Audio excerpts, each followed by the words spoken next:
All right, welcome to another deep dive. Yeah. This time we're tackling a book that's, well, pretty intense, to be honest. Mm-hmm. The United Independent Compensatory Code System Concept by Neely Fuller Jr. Oh, okay. Now, the title might sound a bit complicated, Yeah. but the core idea is something we all probably think about, navigating a world built on, as Fuller calls it, white supremacy or racism. It's a powerful book, for sure. Right, and what's fascinating is Fuller doesn't just analyze the problem. Right. He offers a system, almost like a code, for understanding and challenging it. Almost like a blueprint. Yeah. Or a guidebook, even. And it's written specifically for non-white individuals, which is important to keep in mind. Absolutely. I was struck by how Fuller starts the book with very specific definitions Oh, yeah. of white people, non-white people, and white supremacists. That's important. Setting the stage. He even tells readers to never use other racial classifications Interesting. and to always ask for explanations if someone else does. Wow. It's like he's saying, let's be crystal clear about what we're talking about right from the start. It's like setting the ground rules. Yeah, exactly. Makes sense. So what do you think about those definitions? Well, it's key that Fuller isn't just focused on skin color here. He's talking about power dynamics. Right, Who benefits from the system, who's calling the shots. right. Who holds the Or power? it's right. And he defines a white supremacist as someone who consciously or unconsciously Interesting. upholds this system of white dominance regardless of their race. That's an important distinction. I know, it made me think about all those seemingly small instances of bias we see every day. Like what? Like being followed in a store or I see. getting talked down to by someone in authority. Yeah, yeah. Those seemingly isolated incidents suddenly become part of a larger pattern, right? Exactly. Fuller's definitions force us to connect the dots, Yeah. to see how individual experiences fit into a broader power structure. And this leads us to one of his most, well, interesting concepts, the law of compensation. Ah, yes. Okay, so when I first read this, I was like, wait, he's not just talking about money here, is he? You're right. It's so much bigger than that. Okay, good, because... It's about seeking balance and justice in every area of life. Wow. Fuller uses these really vivid analogies like light and dark, Oh, or heat and cold, okay. to illustrate how opposing forces create equilibrium. I see, so... He's saying that wherever there's an imbalance of power, Mhm. there needs to be a force pushing back to restore justice. Okay, so how do we actually do that? Like, what's the next step? Well, Fuller doesn't just leave us hanging with this big idea. Right. He provides a very specific process. Okay, 3 steps. First, ask for what should be given. okay, Second, accept what is granted. got it. And finally, you compensate for the difference. It sounds simple in theory, Yeah. but I can imagine it's not always easy to put into practice, right? You're absolutely right. So where does he go from there? Does he give any examples? Oh, absolutely. The rest of the book is basically Fuller applying this law of compensation to different areas of life. Like what? 9 of them, to be exact. Okay. Economics, education, entertainment, labor, law, politics, which he calls people relations, Okay. religion, sex, and war counter-war. Okay, so we've got a lot to cover. Let's start with economics. Sure. What does Fuller have to say about, money, work, all that? Well, right off the bat, he emphasizes the constructive use of time and energy. Okay. And he means this even for basic things like eating. Really? He suggests that even as you're chewing, you think about how the food is fueling your body for constructive action. Wow. So even lunch becomes a form of resistance? In a way, yes. It's about being mindful, intentional. No wasted moments, huh? Right. And speaking of economics, he has this concept he calls compensatory emergency investment requests. Okay, try saying that 3 times fast. Right. But what does it actually mean? Essentially, it's about asking for support, Pardon? particularly from white people who have the resources to help. Okay. So it's kind of like, He compares it to begging, actually. oh, wow. Okay. He's not pulling any punches. But here's the thing. Fuller is adamant that you never resort to robbery or stealing. So it's about asking for what's rightfully owed. Exactly. He sees it as a legitimate form of resistance, even a way of forcing those in power to acknowledge the imbalance. It's like saying, look, you benefit from this system, so you have a responsibility to help those who are harmed by it. Exactly. But he's very specific about what he means by begging. It's not about groveling, right? Absolutely not. It's about demanding justice, and he believes that justice is worth begging for. Right, so that's economics. Even your lunch break becomes a battleground. What about education? Oh, he's got some strong opinions on that, too. I bet. Does he think learning should be focused on, dismantling white supremacy? He does. He believes education should be all about understanding and ultimately challenging the system. So it's not about rejecting knowledge altogether, No. but about learning to see it through a critical lens. Precisely. He encourages studying everything, even knowledge that comes from a white supremacist perspective, Okay, but finding new ways to use that knowledge to challenge the system. I see. So it's about taking ownership of knowledge, even knowledge that's been used to oppress you. Exactly, and turning it into a tool for liberation. Powerful, yes. And how does that tie into his views on self-reliance and resistance? Oh, he's very clear on that. Resistance should be unwavering, even in the face of death. Wow. He argues that death is preferable to passively accepting injustice. That's a powerful statement. It is. He sees this as a life or death struggle. And he expects his readers to be fully committed? Absolutely. Okay, well, this is definitely not your average self-help book. So what's next? Well, get ready for a potentially controversial one, Ooh, I'm intrigued. because next up is entertainment. Oh boy, this should be good. He's not a big fan of just, kicking back and having fun, is he?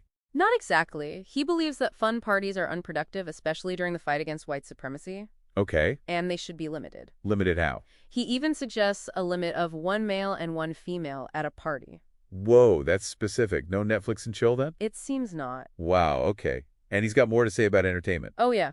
Here's another one. Fuller believes that under white supremacy, nothing is truly worthy of laughter. Whoa. He actually encourages readers to consider the reasons behind any laughter they see from non-white people. Like it might be a coping mechanism. Exactly, or a way of masking pain. Wow, okay, this is intense. It is. It really challenges you to look at everything through a different lens. Exactly, and that includes the realm of labor. Okay, what does Fuller have to say about work? He emphasizes finding what he calls compensatory counter-racist nuanced niches. Whoa, another mouthful. It's basically finding opportunities where non-white individuals can gain something of value. Even within a system that's designed to hold them back.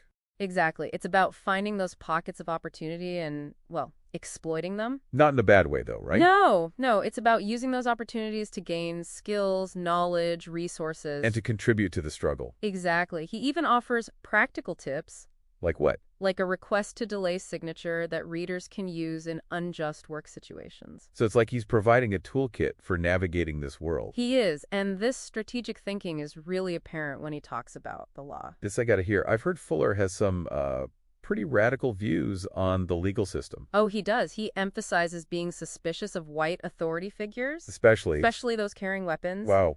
He says to expect potential harm. Wow, okay. And he even makes a distinction between police and law enforcement officers. Interesting. What's the difference? He advises using police only for those who uphold true justice. So it's about reclaiming the word and giving it back its original meaning. Exactly. He's challenging how we use language and how it shapes our understanding of things. Makes you think, for sure. What else does he say about the law?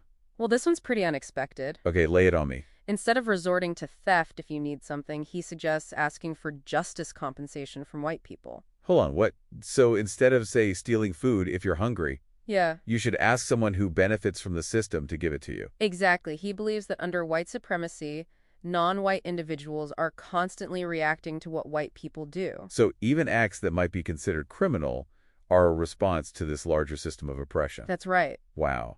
And by asking for justice compensation, Yeah, you're forcing those in power to confront their role in the system. exactly. He's not condoning theft, but highlighting the underlying injustice. Okay, I can see how that's a powerful statement. And what about more serious things like killing? He doesn't shy away from that either. He believes if you kill someone, you are responsible. You need to confess and face the consequences. So he's not advocating for violence, but No, but he's acknowledging it's a reality in a world dominated by white supremacy. and he's urging responsibility and a commitment to justice. Exactly. Man, this is a lot to process. I know, right? It seems like Fuller's system requires so much mental and emotional energy. It's a constant struggle. What's next on this list of areas? Okay, so next is politics, but he actually calls it people relations. Interesting. And his approach is fascinating. How so? He introduces the compensatory law of interaction. Okay, what's that all about? It's about minimizing contact with others, Except for? except for necessary constructive purposes. So he's saying that in a world dominated by white supremacy, the best course of action is to limit your interactions. In a way, yes. He sees it as a way of conserving your energy and focusing on more productive actions. Okay, so less chit-chat, more action. Pretty much. But of course, we can't completely isolate ourselves, right? Right. So he offers some guidance on how to navigate those interactions that you can't avoid. Like what? I'm guessing he doesn't advocate for just putting up with racist comments? Oh, definitely not. His advice is to meet those comments with questions. Questions. Like, Questions that probe the person's beliefs and actions. so it's about turning the tables on them, Exactly. making them examine their own assumptions. Exactly. It's about using intellect and reason to expose the flaws in their thinking. And not getting caught up in emotional reactions. That's key. It takes self-control. Definitely.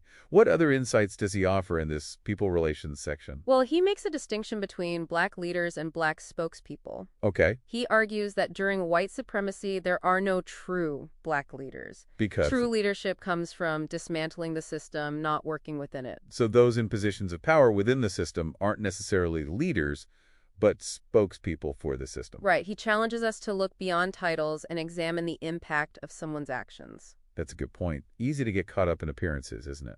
Absolutely. Fuller wants us to focus on the substance, the actual work being done to challenge the status quo. Okay, so minimizing contact, but being prepared to engage when necessary. Got it. And he offers some advice on navigating conversations about race and history. Like what? He suggests framing everything within the context of white supremacy. So make it the central focus. Exactly, emphasizing that it's the dominant force shaping all interactions. Like no more dancing around the issue. Right, call it what it is. And this brings us back to his insistence on using specific language, right? Exactly. By constantly referencing white supremacy, he's making it impossible to ignore. Okay, so buckle up, because next up is religion. All right. I'm curious about this one.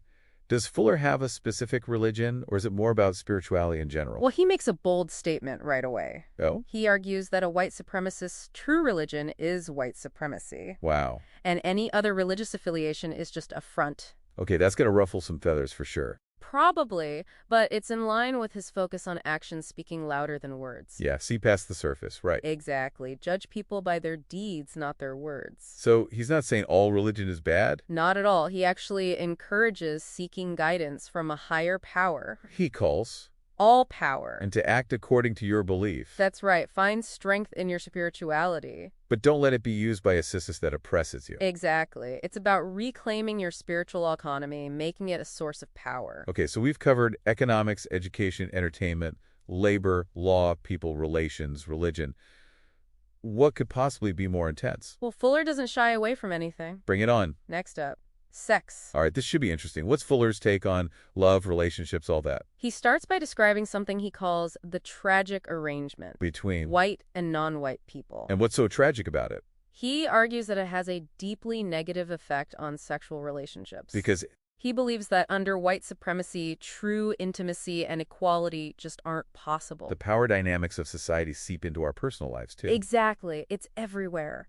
And does he offer any advice on how to navigate this? Oh, he does. And it's, well, pretty specific. Like what? Don't leave me hanging. He provides a long list of questions that non-white individuals should discuss with a potential sexual partner Before. before having sex. Wow, over a dozen questions, right? That's right. It's about open communication, transparency. But then he takes a strong stance against sexual contact between white and non-white people. He calls it the single most harmful act supporting white supremacy. I can see how that's controversial. It is. But it's in line with minimizing contact with those who perpetuate the system, right? Exactly. Disrupting the power dynamics. Challenging the dominant narrative. Right. But he also gives advice for non-white males on how to treat non-white females. Respect, understanding. And he even defines a belly warmer in a very specific way. It's a stark reminder of the power dynamics at play.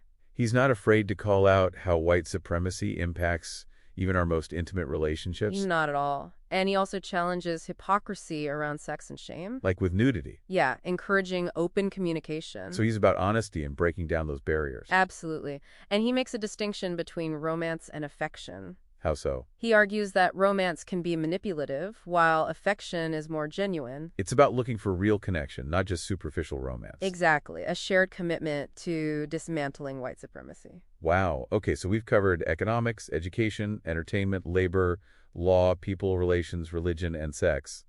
What's left? The final area is war counter war. Oh boy, this is going to be intense. He starts by defining violence, counter-violence, and non-violence. Okay, I'm ready. He argues that the central conflict in the world is the race war. The struggle to. Either uphold or dismantle white supremacy. And he introduces the idea of maximum emergency compensatory action. Okay, what's that?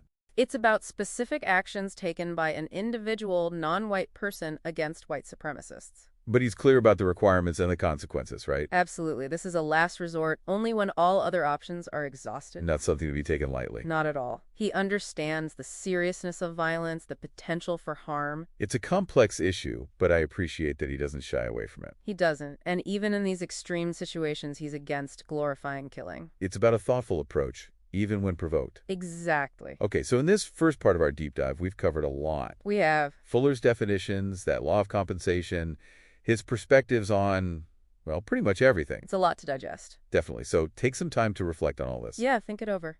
And we'll pick up where we left off in part 2 of our deep dive. Sounds good.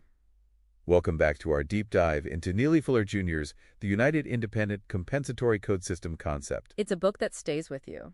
It really does. If you remember from part 1, we explored some, well, intense concepts, right? Definitely. Fuller's definitions of race and power, that whole idea of the law of compensation, and his views on, well, everything from economics to entertainment. It's a lot to absorb. It is. So after letting all that sink in, what's really sticking with you? I keep thinking about Fuller's emphasis on individual responsibility. Oh, yeah. He's not big on group efforts, is he? No, not really. Instead, he argues that each non-white person has a unique role to play in dismantling white supremacy. Starting with themselves. Exactly. Their own thoughts and actions. I remember he even discourages joining organizations that don't specifically focus on ending white supremacy. It's like he's saying, don't get lost in the crowd, focus on what you can do. Yeah, no distractions, right? Right. But he doesn't just leave us with this do-it-yourself message. No, he gives practical advice. Oh, yeah, tons of it. He encourages readers to really study the system, to think critically. And to find those, what does he call them?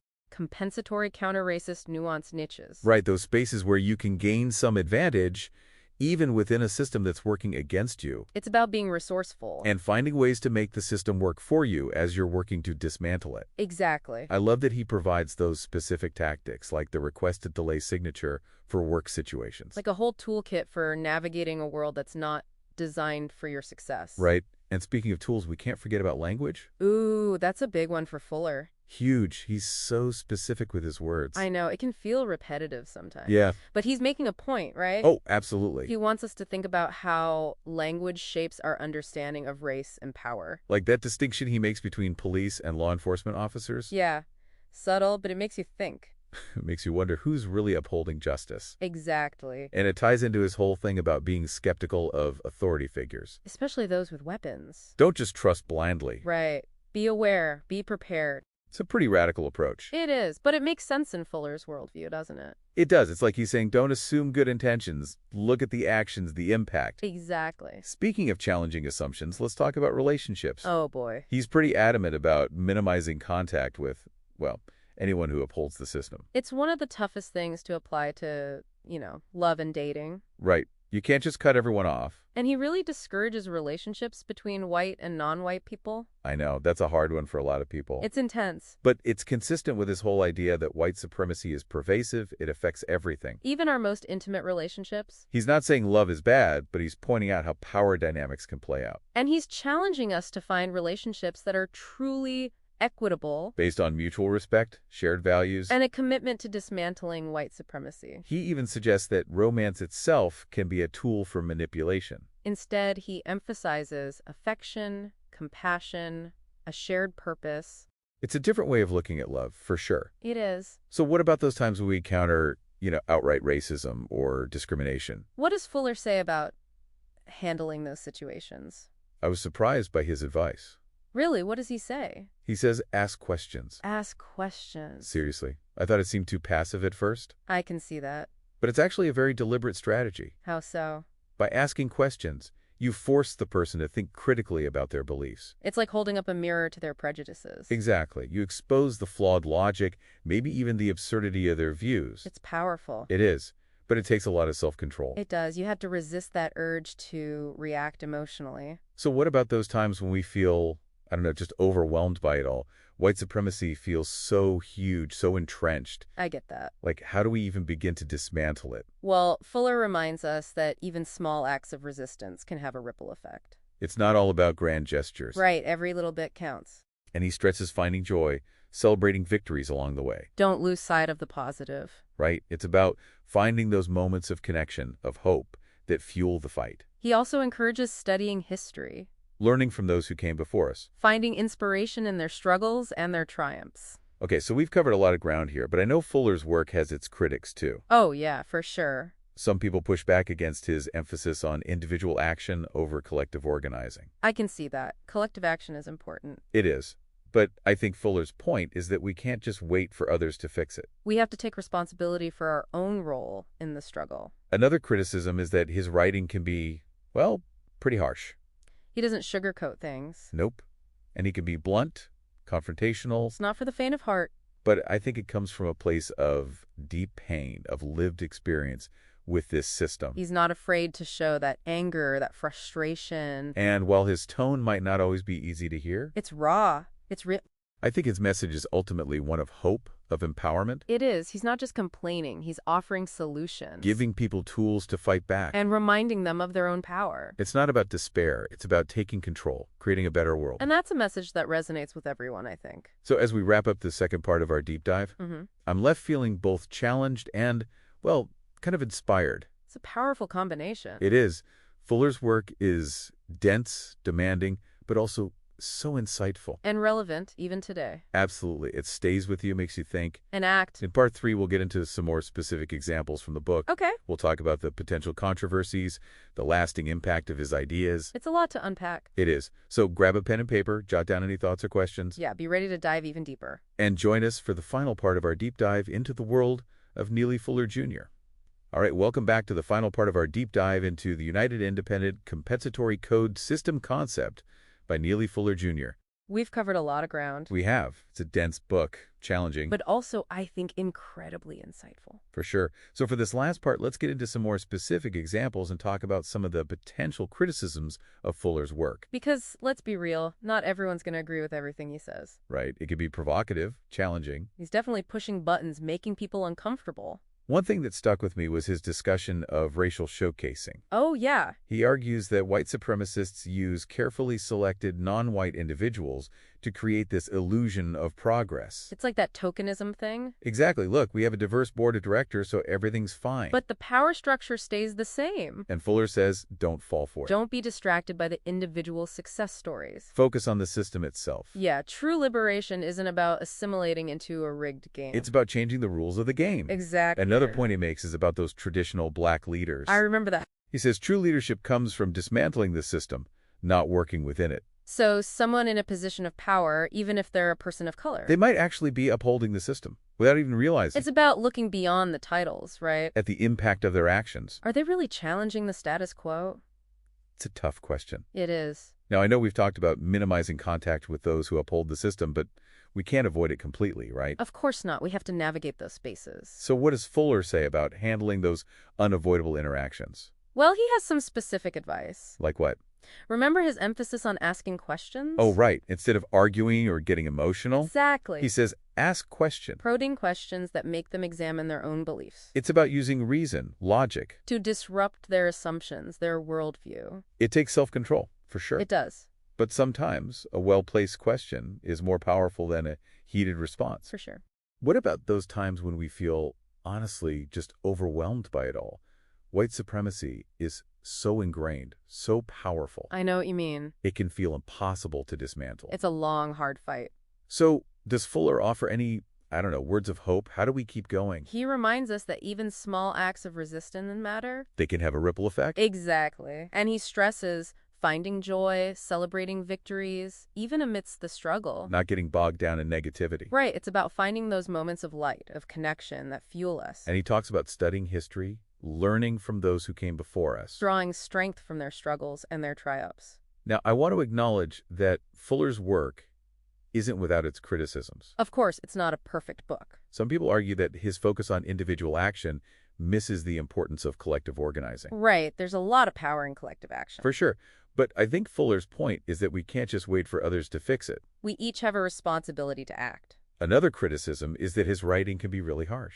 Yeah, it's not always easy to read. He's so blunt, so direct in his assessments. It can be confrontational. But I think it comes from a place of deep pain, from his own experience. He's not sugarcoating anything. And while his tone might be tough, It's raw, it's real. I think his message is ultimately about hope, about empowerment, It is. He's not just complaining, he's offering solutions. giving us tools to fight back. And reminding us of our own power. So as we wrap up this deep dive into Neely Fuller Jr.'s The United Independent Compensatory Co-System concept, It's been a journey. it has. It's a challenging book, but also, I think, a really important one. It makes you think, it makes you question. And hopefully, it inspires us to act. To create a more just and equitable world. We hope you found this deep dive insightful and thought-provoking, And that you'll continue exploring these complex issues. because the fight for justice doesn't end here. It's an ongoing struggle, and we need everyone to participate.